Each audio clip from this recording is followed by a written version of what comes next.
Welcome. Well, if you've been around the future of work for more than an hour or two, you've heard about this man. Doug Kirkpatrick is one of the originals. He's been around as long as anybody can remember, as far as going back to the early days of the future of work. Welcome, Doug.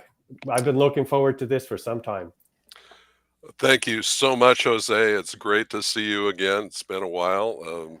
Look forward to it. So, Doug, for those who may not have heard of you, can you tell us a little bit about what it is that you've been up to the last few years?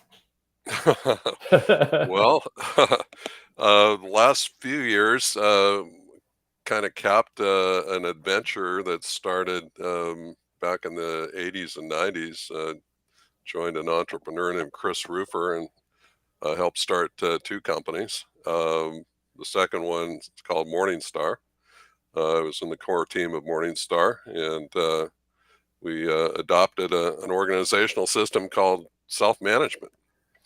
And using that system grew from zero to $1 billion company today, where there are no human bosses, no managers of other people, no titles, no command authority, and no authority to tell people to stop doing X and start doing Y.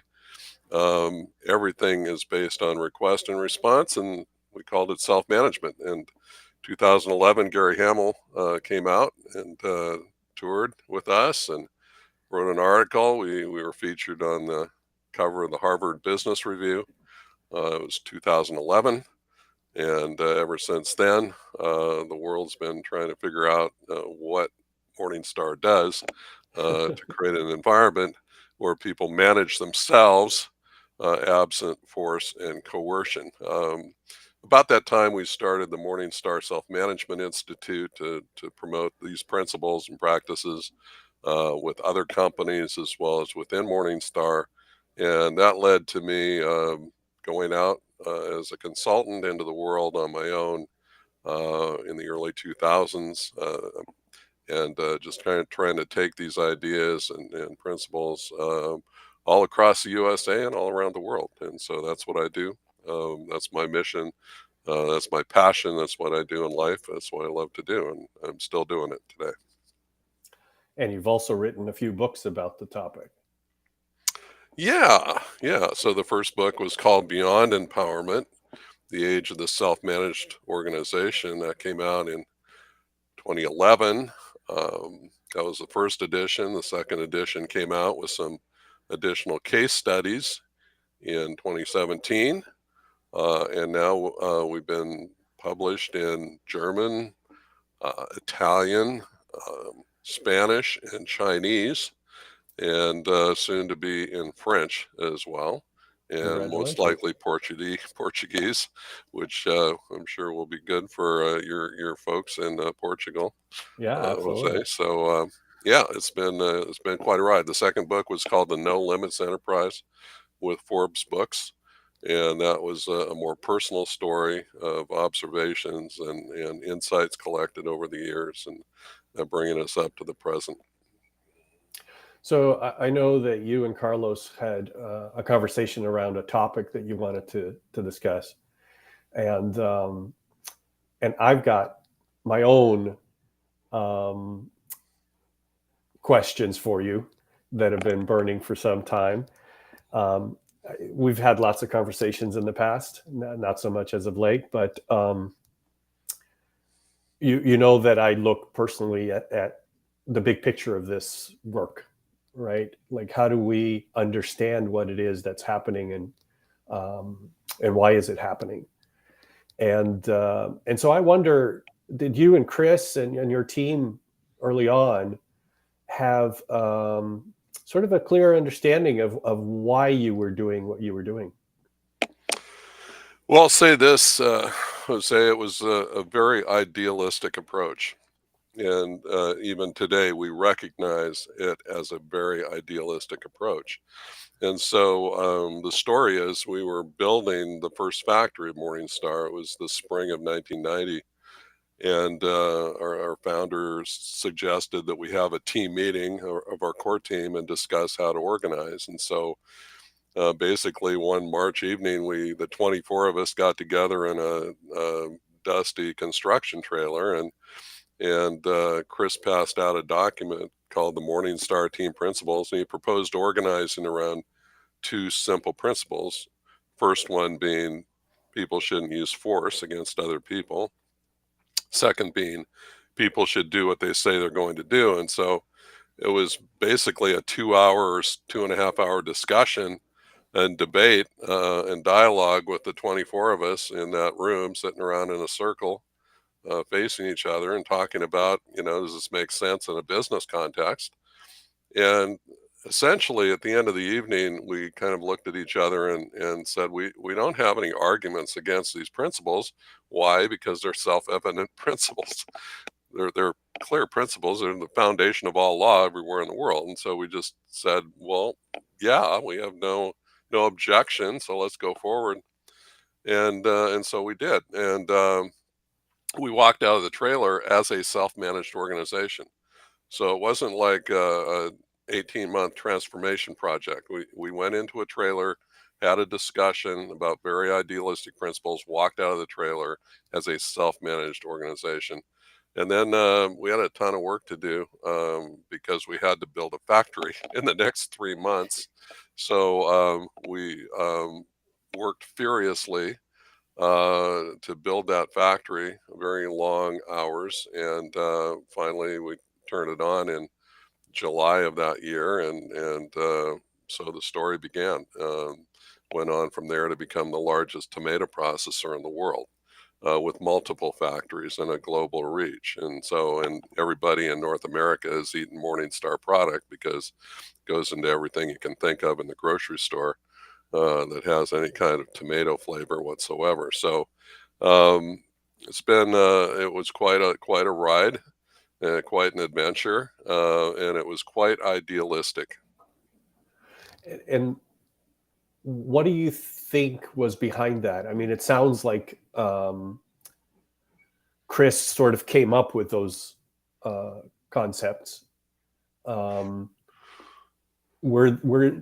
Did you and Chris have conversations around sort of what he was working against, what he saw the problem as? Well, I think that the basic impetus there was simple idealism. I mean, the idea is this is how the world could work. This is how a perfect world should work. He's very into the book Jonathan Livingston Seagull, which is kind of an idea of pursuing perfection. The very name Morningstar is named for the last sentence in Thoreau's Walden Pond, which says the sun is but a morning star, which again is a vision of perfect results. So how do you achieve perfection? Well, if you think about the two principles, imagine a world where every single person abandoned the use of force. We wouldn't need armies or navies or police or locks on our doors. And of course, we understand that's not reality. We know that's not realistic, but that's not really the point. The point is the closer we approach that ideal state, the better off we are as human beings, and the more space we open up for happiness, harmony, prosperity, innovation, and all the good things of life. And similarly, imagine a world where every single person did what they said they were going to do. What an amazing world that would be. And of course, again, that's not reality, but that's not really the point. The point is the closer we get to that idealistic state, the better off we are as human beings, the more space we open up for human vibrancy and flourishing. So that was the impetus. It was just this idealism based on a vision of perfect results, and communicating that as a leader to a team, a very small team, a very dedicated and passionate team, and letting them run with it to create this company that now dominates its industry. And obviously, you've worked with a lot with this now, and you've seen a lot of other models of self-management. I mean, there's probably a couple of dozen out there that you've come across. What do you think is missing, not from anyone specific, but what's missing as a big picture? You talked about the leadership, and again, the topic of leadership greatness. Do you think that it is the leadership that's missing? Is it the models that are missing? Is it the principles that are missing? What do you see as the state of the future of work right now? Well, the state is a state of flux, to put it quite simply. Um, Studies show that 1 out of 3 public companies will not exist in their current form in the next 5 years. And that rate of churn, where companies are going to be liquidated or acquired or merged or otherwise disappear, Disappeared. disappeared, that rate is 6 times faster than it was when Morningstar started. So that reality is not going away and is in fact accelerating. We look at the pace of technology change and just a quick, spin around the landscape. We've got beyond AI and virtual reality, we've got robotics, nanotech, genetic engineering, but now we've got 4D printing among other things. So most executives doubt their own ability to manage the pace of change. IBM study showed that a few years ago. Um, that's not necessarily a healthy place to be. Companies need to be adaptive, resilient, and able to reinvent themselves on a regular basis. Uh, the ability to reinvent is going to be a core competency of all leaders going forward. So, what's missing? We've got a lot of models, and I've got an interactive periodic table of the future of work that lists a number of them, and more popping up uh, every week, it seems like. Um, what's missing, I think, is very fundamental, and it's leadership courage.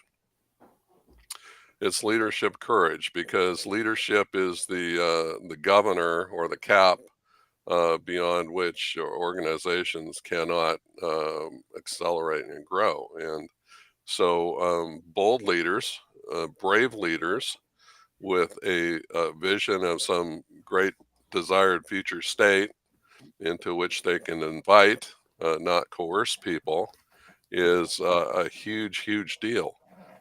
So, we need to cultivate leaders that have great courage and a willingness to go where few other leaders are willing to go. And so, if we can get enough leaders that do that and reach a critical mass, I think we can make major progress in creating a great future of work for people.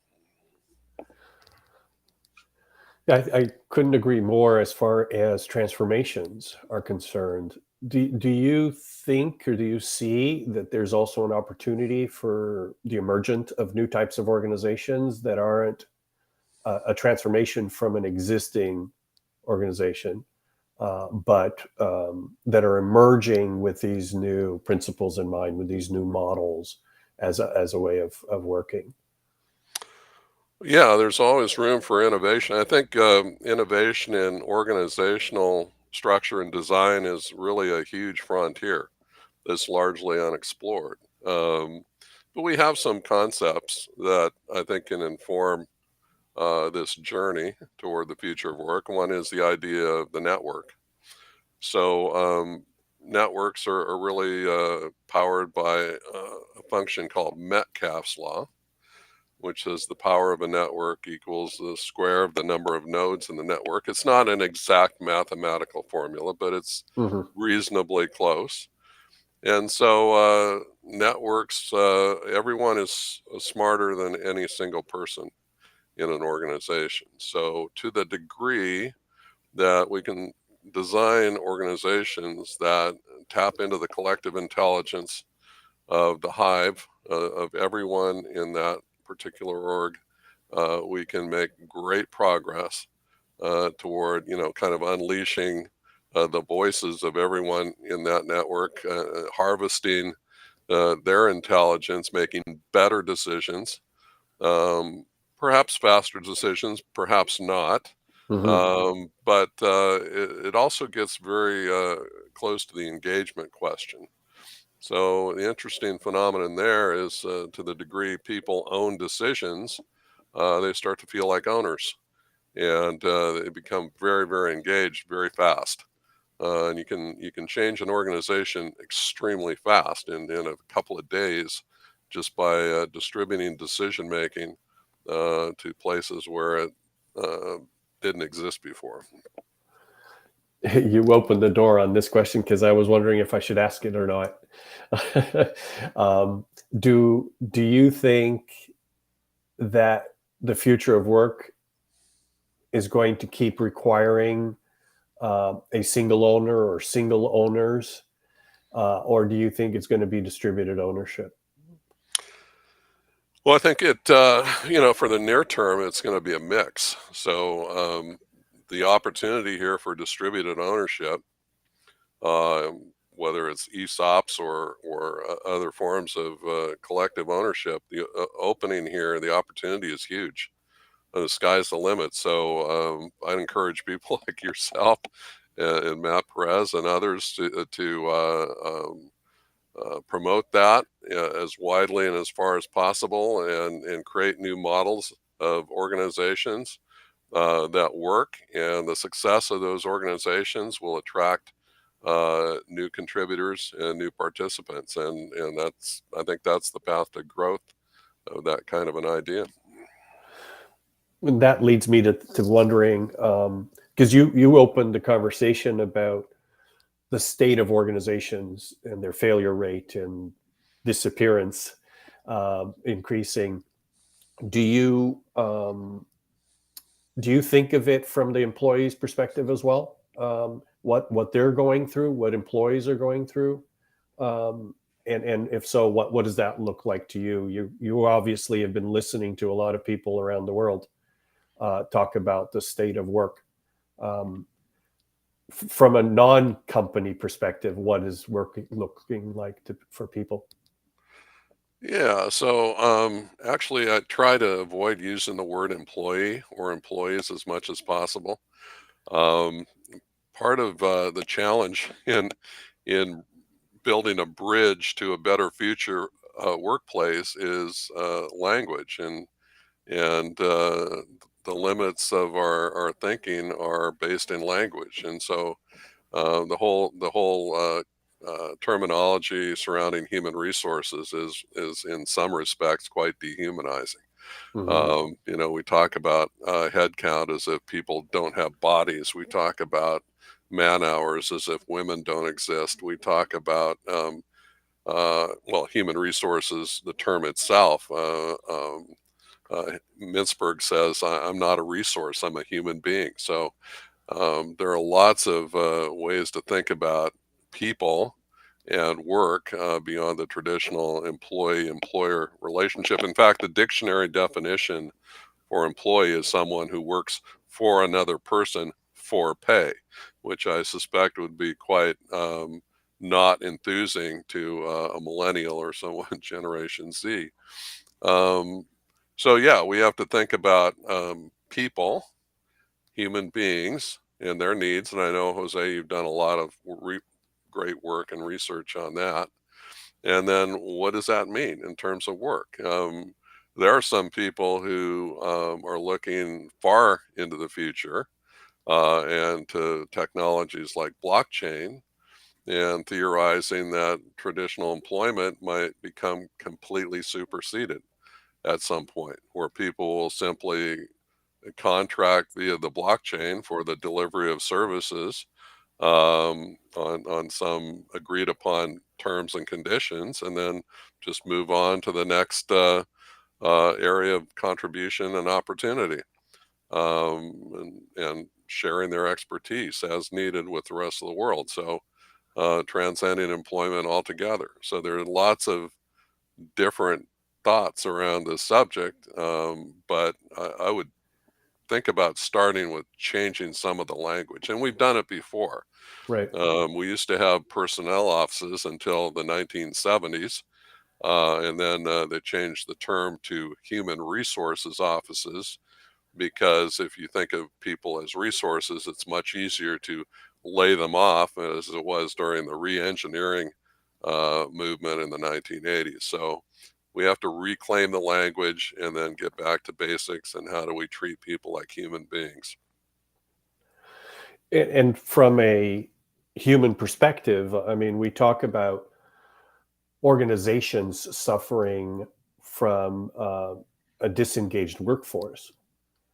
A disengaged workforce is suffering. Absolutely. Right. Absolutely. So there's two sides to that coin, and very often we are trying to improve work from the perspective of the organization, and don't see that the other side of that coin is suffering as much or more than the ones we're looking at. That's So, so true. Go ahead. I know I was just going to say we've got another 10 minutes or so here, and I want to basically pretend that nobody else is listening, and I want to hear what are you doing now? I know you started up a couple of new things. I know that you're excited about some new stuff. So tell me what it is that's keeping Doug Kirkpatrick awake at night these days. Thank you. So first of all, I've been working with three remarkable women, Brooke Errol, Jasmine Kernaligan, and Andrea Robb, on an initiative called Vibrancy. And the idea is to help organizations theorize and execute a transformation from traditional command and control to a self-managed, leaderful state. So working very rigorously on that for the last months. And as well as that, been involved in starting up a new software company, which I can't divulge much about today, but that's been an interesting initiative as well. And I think will help facilitate a better workplace in the future. In addition to that, some speaking and consulting. So was in Omaha recently with the Culture Ambassadors Group, Jerry Wagner, and had a great time there with a speaking engagement and a couple of days of a conference with that group. Got some other upcoming speaking events at Teal Around the World 2023 and some others. And so podcast interviews like this and just general consulting. And I'm supposed to write an article for the Business Agility Institute before the end of this year. And so got some book translations that have come out recently. My first book is now in Spanish and soon to be in French. So I've got my hands full, Yeah, and a little bit it's all good. a little bit on the burner there. What's the juicy thing? I mean, I'm sure you're like me. There's times where a certain thing is on your mind, and then something else captivates you. What's captivating you as of late? Well, I'm very invested in a very good friendship with my dearest friend, Peter Kestenbaum. Um, for those who don't know or who have not heard of him, uh, he is probably the world's premier philosopher in leadership and work. He's the one that taught me about the theme of today's interview, which is leadership greatness.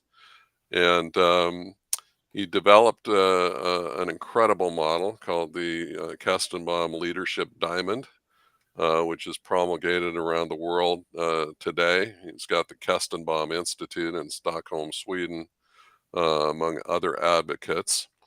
And the diamond is really about leadership greatness, and it fits quite well with self-management. Peter's a friend of Morningstar and the Morningstar Self-Management Institute. He became one of my dearest friends. He wrote a great book called Freedom and Accountability at Work with Peter Block. He's got a new book coming out in February, if you can believe that. Peter is 95 years old. Good for him. He is an amazing individual, and so his new book is called "Confronting Our Freedom" with Peter Block. So I call him, and we talk just about every week or every other week at the most, and he gives me reading assignments. Uh, he was the subject of a very influential Fast Company article in early 2000 called "Do You Have the Will to Lead?" And leadership is really about courage. So that's where my first comment in this interview came from. We Hmm. need more courage in leaders, willing to think big and bold, and invite people into journeys of adventure and boldness. Balanced, of course, with ethics, caring about other people, compassion, empathy, nurturing, consideration, care, balanced with a deep sense of reality, but envisioning a big, bold adventure toward a better future state. Um, Peter interestingly says that fuel for courage is anxiety.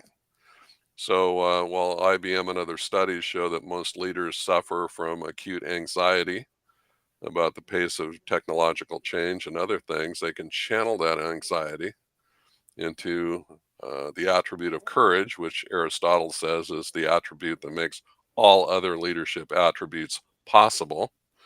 So that's the starting point. And then understanding that people are walking, talking freedoms. People have free will.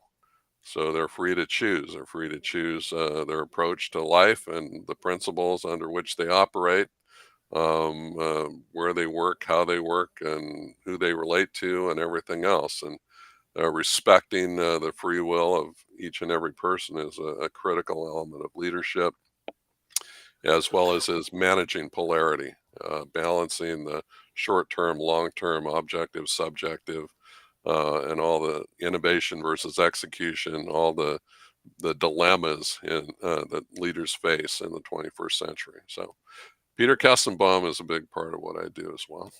Yeah, it sounds like it. And you've mentioned that to me before. It sounds like he's even become more so as of late. Um, the I love the idea of the book, Freedom. So I'm looking forward to that. I saw it on LinkedIn, and I will definitely get my hands on it. Um, so how do we incite that in leaders?